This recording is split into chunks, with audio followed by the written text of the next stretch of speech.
ഒന്ന് രണ്ടാളുകളൊക്കെ മുങ്ങി, അതുപോലെ എനിക്ക് മുങ്ങാമായി. ഏതായിരുന്നാലും ഈ സമ്മേളനത്തിൽ പ്രഗത്ഭരായ നിരവധി ആളുകളുടെ പ്രസംഗങ്ങൾ ഇനിയും നടക്കാനിരിക്കുകയാണ്.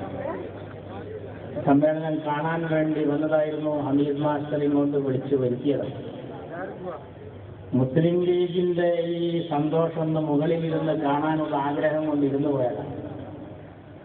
നമുക്ക് ശത്രുക്കൾ വേണം, ശത്രു ഉണ്ടായേ പറ്റൂ. എൻ്റെ മുത്ത് ശിഹാബ് തങ്ങൾ വഫാത്താകുന്നതിന് മുമ്പ് പൊന്നാനി തെരഞ്ഞെടുപ്പിന്റെ സമയത്ത് ഞാൻ പാണക്കാട് വന്നപ്പോൾ ശിഹാബ് തങ്ങളുടെ അടുത്ത് ഇങ്ങനെ നിൽക്കുമ്പോൾ തങ്ങൾ ചോദിച്ചു, എവിടുന്നാണ് വരുന്നത്? വീട്ടിൽ നിന്നാണ് എന്ന് പറഞ്ഞപ്പോൾ തങ്ങൾ ചോദിച്ചു, എന്താ അവിടുത്തെ വിശേഷം? ഞാൻ വിചാരിച്ചു എൻ്റെ വീട്ടിലെ വിശേഷമാണെന്ന് കരുതിയിട്ട് ഞാൻ തങ്ങളോട് പറഞ്ഞ കുട്ടികൾക്കൊക്കെ സുഖമാണ്. തങ്ങൾ പറഞ്ഞ മറുപടി അതല്ല, പൊന്നാനിയിലെ വർത്താനം എന്താണെന്നാ ചോദിച്ചത്. പൊന്നാനിയിലെ വർത്താനം എന്താണ്? ഞാൻ പറഞ്ഞ അവിടെ മഴനി ഇറങ്ങിയിട്ടുണ്ട് തങ്ങൾക്ക്. ശിഹാബ് തങ്ങൾ പറഞ്ഞൊരു മറുപടി, മഴനി ഇറങ്ങണല്ലോ, മഴനി ഇറങ്ങണം, അപ്പോഴേ നമ്മളെ കുട്ടികൾക്ക് ഉഷാറ് കൂടുതലുണ്ടാവുന്നത്. ശത്രു നമുക്കൊരു അലങ്കാരമാണ്. എതിരാളികളുടെ എണ്ണങ്ങനെ കൂട്ടിക്കോളി, അത്ര കണ്ട് ലീഗ് ഇങ്ങനെ പട്ടം പോലെ വളർന്ന് വളർന്ന് ഉയർന്നു പോകുക. നിങ്ങൾ ഊതുന്നതിനനുസരിച്ച് കാറ്റിങ്ങനെ വരും, ലീഗ് ഇങ്ങനെ പട്ടം പോലെ ഉയർന്നു പോകും. എന്തൊക്കെ നോക്കി ഏതൊക്കെ കോലത്തിൽ വന്നു, അതൊക്കെ അസ്തമിച്ചിട്ടിപ്പോ പഴകിപ്പൊളിച്ച വർഗീയത, സാമുദായികത, തീവ്രവാദം. ആരാ? പിണറായിയുടെ പാർട്ടി. അത് ചോദിക്കണം. ഞങ്ങൾ എതിർക്കാനാണോ എല്ലാവരും ഒറ്റക്കെട്ടാണ്? ഉമാ ഉണ്ണി, രാമൻപിള്ള, മഴനി, പിണറായി, അങ്ങനെയുള്ള എല്ലാ ശത്രുക്കളും. പിന്നെ മാർക്സിസ്റ്റ് പാർട്ടിയുടെ മതവിഭാഗം മേധാവി ഇസ്ലാമിയൊക്കെ ഉണ്ടല്ലോ, അവരമീറന്മാരെല്ലാവരും കുറച്ച് ദിവസമായി ഞങ്ങളെപ്പറ്റി ഇങ്ങനെ എഴുതിക്കൊണ്ടേയിരിക്കുകയാണ്. ഞങ്ങൾക്ക് ജയിക്കാൻ പാടില്ല, ജയിക്കാൻ സമ്മതിക്കില്ല. 10-20 ആള് ജയിച്ചു വന്നാൽ ഞങ്ങൾ എങ്ങനെയെങ്കിലും കൊണ്ട് വലിയ കാര്യമൊന്നുമല്ല നിയമസഭയിലേക്ക് ആണുങ്ങളെ പോലെ തെരഞ്ഞെടുപ്പിന് നിന്നിട്ട് ഒരു പെട്ടിയെ കണ്ട് വെച്ച് തന്നിട്ട് ചെയ്തൂടാ വോട്ട് എന്ന് പറഞ്ഞിട്ട് എണ്ണിയപ്പോ 45,000 ലീഡ് കിട്ടിയ ആൺകുട്ടികളാണ് ഈ കൂട്ടത്തിന് ഇരിക്കുന്നത്. ഞങ്ങൾ ഈ ഭൂരിപക്ഷം കിട്ടിയിട്ട് ഞങ്ങൾ നിയമസഭയ്ക്കല്ലാതെ പിന്നെ എങ്ങോട്ടോടെ പോവുക? ഞങ്ങൾ നിയമസഭയ്ക്ക് തന്നെ വരിക. ഞങ്ങളങ്ങനെ വന്നാൽ സമ്മതിക്കില്ല. പിന്നെ ഞങ്ങൾക്ക് മന്ത്രിമാരെത്ര വേണം? ആര് മന്ത്രിയാകണം ഇവരാ തീരുമാനിക്കുക. അബ്ദുറബ്ബ് മന്ത്രിയായത് ശരിയായില്ല. അബ്ദുറബ്ബ് ആരാ? അബ്ദുറബ്ബ് നിങ്ങളാരാ? അമ്മോശനോ? അബ്ദുറബ്ബ് ഞങ്ങളെ വേദന, ഞങ്ങൾ ജയിപ്പിച്ചതാ. ഞങ്ങൾ എങ്ങനെ പോകണം? ജമാഅത്തെ ഇസ്ലാമി പറഞ്ഞു, മാർക്സിസ്റ്റ് പറയും. നിങ്ങളാരാ? നിങ്ങൾ പറയുന്നത് പോലൊക്കെ കേൾക്കാൻ ഞങ്ങൾ നിങ്ങളെ അമ്മായിയൊന്നുമല്ല. ഈ രാജ്യത്ത് എങ്ങനെ പോകണമെന്ന് ഞങ്ങൾ പഠിച്ചിട്ടുണ്ട്. ലീഗായിട്ട് വളരുക, ലീഗലായിട്ട് പോകാൻ വരിക, നിയമം പഠിച്ചിട്ടുണ്ട്. മോശക്കാരൊന്നല്ല. അങ്ങനെ മന്ത്രിമാർ വരുമ്പോൾ ഇവര് പറയാം. രാഷ്ട്രീയ പാർട്ടിക്കാരല്ലാത്തവരും അഭിപ്രായം പറയാം. ചിലർ പറയുന്നത് സന്തുലിതാവസ്ഥ തകരും. വേറെ ആള് പറയാണ് 5-ാം മന്ത്രി കിട്ടിയതുകൊണ്ടൊന്നും സമുദായത്തിന് മെച്ചമില്ല, 1-ാം മന്ത്രി കിട്ടിയതെല്ലാം മുമ്പിൽ അറിഞ്ഞിട്ടില്ല. അങ്ങനത്തെ ആൾക്കാരൊക്കെ ഉണ്ട്. ഞങ്ങൾ വെറുതൊന്നല്ല, ഞങ്ങൾ അവിഹിതമായി ഒന്നും ചോദിച്ചിട്ടില്ല. ഈ UDFന്റെ ചെമ്പിൽ 20 ചാക്ക് അരി ഞങ്ങളെ വക, 20 ചാക്ക് അരി. അത് 2 കിലോ കൊണ്ടിട്ടവരുണ്ട്, ഇത് സക്കാത്തിൽ 1.5 കിലോനുണ്ട്. വിളമ്പുന്ന നേരത്ത് ഞങ്ങൾ പറഞ്ഞതാ തുടക്കത്തിൽ തന്നെ, ഒരാളും കൂടി അധികമുണ്ട്. 4 പ്ലേറ്റ് തന്നപ്പോ ഹൈദരലി തങ്ങൾ പറഞ്ഞു, ശരിക്കും കുഞ്ഞാപ്പ നോക്കി വാങ്ങണം. ഞങ്ങൾ പറഞ്ഞു, ഞങ്ങൾക്ക് പ്ലേറ്റിൽ വളമ്പേണ്ട, തട്ടുചോറ് എന്നാ മതിയാ പറഞ്ഞത്. തട്ടുചോറ് തിന്നു. തട്ടുചോറ് തിന്ന് കുഞ്ഞാപ്പ 2 കോരി മുനീറിന്, 2 കോരി അബ്ദുൾ റബ്ബിന്, 2 കോരി ഇബ്രാഹിമിന്, 4 കോരി കുഞ്ഞാപ്പത്ത്. പലരും വിചാരിച്ച എന്താണെന്നറിയോ? അച്യുതാനന്ദൻ പറഞ്ഞ് സുത്ത് കിട്ടുന്നതൊക്കെ വാരിക്കൂട്ടിയിരിക്കുന്നത് അല്ല. ഇതിനാ 4 കോരി ഇട്ടതാ, പിന്നിൽ അലി വരണുണ്ട്, അതിനാണിത്. കുഞ്ഞാപ്പത് വെച്ചു. ഇപ്പൊ ഞങ്ങൾ ചോദിച്ചതെന്താ? ഇപ്പൊ ഞങ്ങള് ഒരു വിരുന്നുകാരനായി അനൂപ് ജേക്കബ് കൂടി കടന്നു വന്നപ്പോ എന്നാ നമ്മൾ തിന്നല്ലേ എന്ന് പറഞ്ഞപ്പോ ഞങ്ങൾ പ്ലേറ്റേ ചോദിച്ചിട്ടുള്ളൂ, ചോറ് ചോദിച്ചിട്ടില്ലല്ലോ. അതൊരു കടലാസിന്റെ പ്ലേറ്റാണ്. സ്റ്റീലിന്റെ പ്ലേറ്റ് രാജ്യസഭ അങ്ങനെ കൊടുക്കുകയും ചെയ്തത്. അതാരും വിവരാഞ്ഞിട്ടില്ല. ഞങ്ങൾക്ക് ജയിക്കാൻ പാടില്ല. മന്ത്രിമാരാകുമ്പോൾ പുതിയ സോക്കടൊന്നല്ല. ഇ അഹമ്മദ് മന്ത്രിയായപ്പോൾ ഇവർ പറഞ്ഞതെന്താ?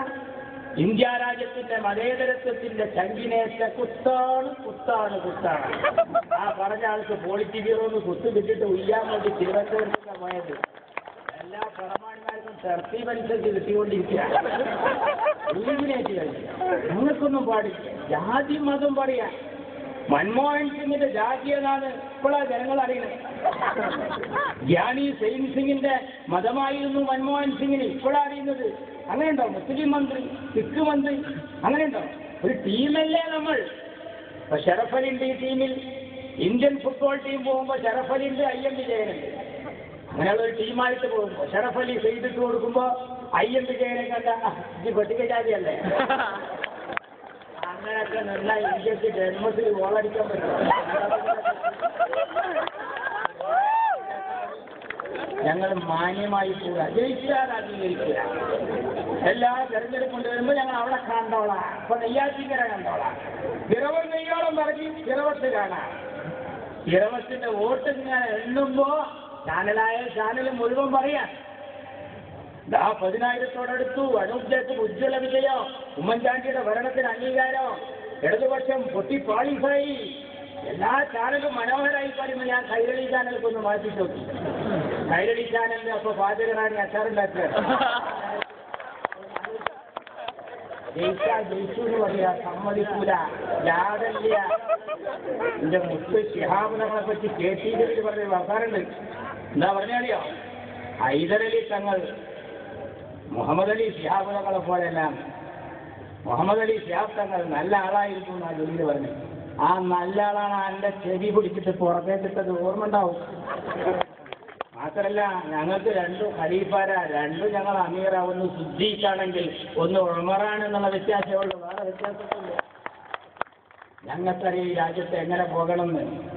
ഇ അഹമ്മദ് മന്ത്രിയായാൽ കുഴപ്പം അല്ലേ? നേതാക്കൾ ഞങ്ങൾക്ക് വിവരമില്ല. പാസ്പോർട്ട് ഓഫീസർ നിയമിച്ച അച്യുതാനന്ദം പറയും മുപ്പടിക്ക് വിവരമില്ല. വൈസ് ചാൻസലറെ വെച്ചാൽ പറയും മുപ്പടിക്കും വിവരമില്ല. ഈ പറയുന്ന പ്രമാണിയുടെ വിവരം എന്താ? 4 ക്ലാസും ഗുസ്തിയും ടൈലറിങ്ങും വേറൊരു പരിപാടിയില്ല അല്ലേ? വേറൊരു പരിപാടിയിൽ എല്ലാവരും രാജിവെപ്പിക്കാൻ നടക്കുക. എത്ര കാലായി ഒരു രാഷ്ട്രീയ പ്രവർത്തനത്തിന് നേരമില്ല. ഇപ്പൊ കണ്ട യൂണിവേഴ്സിറ്റിയിൽ നല്ല നല്ല കാര്യങ്ങൾ ഞങ്ങൾ തുടങ്ങി. അങ്ങോട്ടൊന്നും പോയില്ല. യൂണിവേഴ്സിറ്റിയിൽ ഇവർക്ക് നമ്മളോടുള്ള ദേഷ്യം എന്താണെന്നറിയോ? നമ്മളെ വൈസ് ചാൻസലർ അവിടെ തൊഴിലുറപ്പേരെ കൊടുക്കുന്ന കമ്മ്യൂണിസ്റ്റൊക്കെ പറ്റിയതാണ്. കാരണം ഈ കമ്മ്യൂണിസത്തിന് തയ്യാറായിട്ട് ബാക്കി നിൽക്കണ അപ്പം മാത്രമേ ഉള്ളൂ. അതുപോലെ പറ്റിയ ഒരു ഇവരോട് കഴിക്കുമോ? ഈ പാർട്ടി ഞാൻ ആലോചിക്കണം. മുസ്ലിം ലീഗ് വളർന്ന് പന്തലിക്കുകയാണ്. ഞാൻ അധികമൊന്നും പറയുന്നില്ല. കുറെ ചാനലിലെ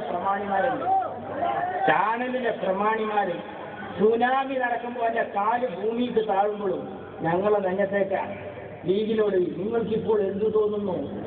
ഞങ്ങൾ നല്ല മറുപടി പറയുകയാണെങ്കിൽ രണ്ടത്താണ് ഞാൻ താങ്കളിലേക്ക് തിരിച്ചു വരാം. 2 ആഴ്ച കഴിഞ്ഞിട്ട് കാണാൻ ഒരു മുസ്ലിമോട്ട് ഇങ്ങനെ വെച്ചിരുന്നു. ഞങ്ങൾക്കിതൊക്കെ അറിയാം. ഞങ്ങളിതൊക്കെ പഠിച്ചവരാണ്. ഞങ്ങൾ മാന്യന്മാരായത് കൊണ്ടാണ് ഈ നാട്ടിൽ കുഴപ്പം നടക്കാത്തത്. ഇത് കണ്ടില്ലേ? ഞാൻ ഇന്നലെ അസ്തോളിയിൽ CS-ന്റെ നാട്ടിൽ പ്രസംഗിക്കുമ്പോഴാണ് ഈ കൊലപാതക വിവരം അവിടെ അറിയിക്കുന്നത്. പോലീസുകാർ പൊതുയോഗമൊന്നും നിർത്താൻ പറഞ്ഞു. നമ്മുടെ ബംഗാളിന്റെ പ്രതിനിധി കാദിർ ഗഫാർ പ്രസംഗിച്ചുകൊണ്ടിരിക്കുകയാണ്. നിങ്ങൾ ആലോചിക്കണം. മാർക്സിസ്റ്റ് പാർട്ടിയുടെ അന്ധമായ രാഷ്ട്രീയ കുടിപ്പക, ആ കുടിപ്പകയുടെ വാൾമുനയേറ്റ് ഞെട്ടറ്റ് വീഴാത്ത ആരായി നാട്ടിലുള്ളത്? ആർക്കാ കിട്ടാത്തത്? എല്ലാവർക്കും ഉണ്ട്. PH കിട്ടിയില്ലേ? മാടായി, മാട്ടൂൽ, വളപട്ടണം, സത്യൻ മൊബേരിക്കും കാന്തലോട്ട് കുഞ്ഞമ്പൂവിന് എത്ര പറയാനുണ്ട്? ജനതാദളിന് പറയാനുണ്ട്. NDF-ന്റെ ഫസൽ ദേശാഭിമാനിയുടെ ഏജന്റ് തേജസിന്റെ ഏജന്റായി മാറിയപ്പോഴുണ്ടായ അത്ഭുതമാണ്. ആരും വിടൂല. എന്നിട്ട് ഇവര് നാട്ടിൽ മാന്യന്മാർ. ഞങ്ങൾക്കെതിരെ ദുരാരോപണങ്ങൾ നിരന്തരമായി ഞങ്ങളുടെ നേതാക്കൾക്കെതിരെ. എന്ന മാർക്സിസ്റ്റ് പാർട്ടി ഈ രാജ്യത്ത് തകർന്ന് തരിപ്പണമാവാൻ പോവുകയാണ്. കേരളത്തിൽ മാത്രമേ അവർക്ക് നിലനിൽപ്പുള്ളൂ ഇപ്പോ. അപ്പൊ ആ പ്രതിപക്ഷ രംഗത്ത് ഇങ്ങനെ വന്നിട്ട് വലിയ ബഹളം ഉണ്ടാക്കുക. എന്നിട്ട് നിയമസഭയിൽ ഒരു പ്രശ്നത്തിനും ഞങ്ങൾക്ക് ഒരു വികസന കാര്യത്തിനും നേരില്ല. ഒരു സമ്മതിക്കില്ല. അതിൽ ഉമ്മൻചാണ്ടി കണ്ടോ? ജനങ്ങളെ പരാതി സ്വീകരിച്ചു പോകും. ഞാൻ തിരിച്ചാണ് എന്നാൽ ഈ അച്യുതാനന്ദ അങ്ങനെ ഒരു പരിപാടി നടത്തിയിരുന്നോ? എനിക്ക് ജനസമ്പർക്ക പരിപാടി ഇല്ല. ഞങ്ങളെ ഭരണത്തെ പറ്റി പഠിക്കുക ഐക്യരാഷ്ട്ര സംഘടന, ഐക്യജനാധിപത്യ മുന്നണിയല്ല, ഐക്യരാഷ്ട്ര സംഘടനയുടെ പ്രതിനിധികൾ വരുന്നുണ്ട്. എന്നാൽ ഈ അച്യുതാനന്ദന്റെ ഭരണം പഠിക്കാരെങ്കിലും വന്നിരുന്നോ? നിന്റെ ഓർമ്മയിൽ എന്നാൽ ആരോ ഇയാളെ നമ്പൂരി ചോദിച്ചു, എന്തിനാ ടിപ്പർ ലോറിക്കാരാണ് നിങ്ങൾ ആ JCB എടുത്ത മണ്ണൊക്കെ എവിടെ കൊത്തിന്ന് കഴിക്കാനായിട്ട് എന്താണ് ചോദിച്ചാൽ ഇവരൊക്കെ നാട്ടിൽ ചെയ്തു കൂട്ടിയത് അതാണ്. മുസ്ലിം ലീഗിനെ എതിർക്കാൻ ആവനാഴിയിലെ അസ്ത്രങ്ങളൊക്കെ തീർന്നിരിക്കുന്നു. ഇനി ഒന്നും പറയാനില്ല. അപ്പൊ ലീഗിനെ ഇല്ലാത്ത കഥകൾ പറഞ്ഞിട്ട് ഞങ്ങളെ പ്രവർത്തകരെ വിശ്വാസത്തിലാക്കുക. ഇവർക്ക് കൂട്ടായിട്ട് മാധ്യമമുണ്ട്, ജമാഅത്തുണ്ട്, സുഡാഫിയുണ്ട്, എല്ലാവരും ഒറ്റക്കെട്ടായി നീങ്ങുക. ഇവർ ഞങ്ങളുടെ നേതാക്കന്മാർ മാന്യന്മാരായി രാജ്യത്ത് രാഷ്ട്രീയ പ്രവർത്തനം നടത്തുമ്പോൾ അതിനൊക്കെ തകർക്കുകയാണ്. ഞാൻ ചുരുക്കാണ്. ആ യൂണിവേഴ്സിറ്റിയിൽ സ്ഥാപനം കൊണ്ടുവരുമ്പോൾ ശാസ്ത്ര സാഹിത്യ പരിഷത്ത് പോലെ ഞങ്ങൾ വീടുണ്ടാക്കുമ്പോൾ ഇവർ വീടുണ്ടാക്കിയല്ല, പാട്ടേട് പാമ്പുകൾക്ക് മാളമുണ്ട്, പറവകൾക്ക് ആകാശമുണ്ട്, മനുഷ്യപുത്രന് തലചായ്ക്കാൻ മണ്ണിലിടമില്ലോ എന്ന് പറഞ്ഞ് നടക്കുക. ഒരു വീടുണ്ടാക്കൂല. ഞങ്ങൾ രക്തഗ്രൂപ്പ് നിർണയ ക്യാമ്പ് നടത്തുമ്പോൾ ഞങ്ങളിലില്ല മുസ്ലിം രക്തം, ഞങ്ങളിലില്ല ഹൈന്ദവ രക്തം, ഞങ്ങളിലുള്ളത് പോസ്റ്റിന്റെ രക്തം, അങ്ങനെ പറയില്ല. ഞങ്ങൾ കണ്ണുപരിശോധന ക്യാമ്പ് നടത്തുമ്പോ അതേപോലെ ഒരു ക്യാമ്പില്ല, മുന്നിൽ ജാഥയും എല്ലാവർക്കും തിമിരം, മങ്ങിയ കാഴ്ചകൾ കണ്ടുമടുത്തു, കണ്ണടകൾ വേണം. കണ്ണട ഇവിടെ സൗജന്യമായിട്ട് കൊടുത്തിട്ടുണ്ട്, അത് വാങ്ങോ? അതുമില്ല. വെറും ജാഥ വിളിച്ചിട്ട് നാട്ടിന്റെ കാര്യങ്ങൾ മുഴുവൻ നശിപ്പിക്കുക എന്നല്ലാതെ ഇപ്പൊ ആ യൂണിവേഴ്സിറ്റിയിലെ സ്ഥാപനം കൊണ്ടുവരുന്നതിനെ മാറ്റിട്ട് പാട്ടി ജമാഅത്തെ ഇസ്ലാമിയുടെ മാധ്യമം എന്തൊക്കെയാ പറഞ്ഞുകൊണ്ടിരിക്കുന്ന പന്തയും കാടൊക്കെ വെട്ടിത്തെളിച്ച് വൃത്തിയാക്കിയപ്പോ ശാസ്ത്ര സാഹിത്യ പരിഷത്ത് അവിടെ പ്രസംഗിക്കുക. എത്ര കിളികൾ ഇവിടെ പാടിക്കളിച്ചിരുന്നു. എവിടെയാണ് ആ കിളികൾ? ആ കിളികൾക്കൊക്കെ വംശനാശം സംഭവിച്ചില്ലേ? അങ്ങനെയൊക്കെ തലിമൂടി വരാൻ പറ്റുമോ? എത്ര സേനകൾക്ക് വംശനാശം സംഭവിച്ചു? നാട്ടിൽ ഒരു നന്മക്കൊന്നുമില്ല, എല്ലാത്തിനും എതിർക്കുക. അതുകൊണ്ട് ഈ കശ്മലന്മാരെ കഷകി എറിയാൻ ഈ സമ്മേളനം നിമിത്തമാകട്ടെ. അസ്സലാമു അലൈക്കും.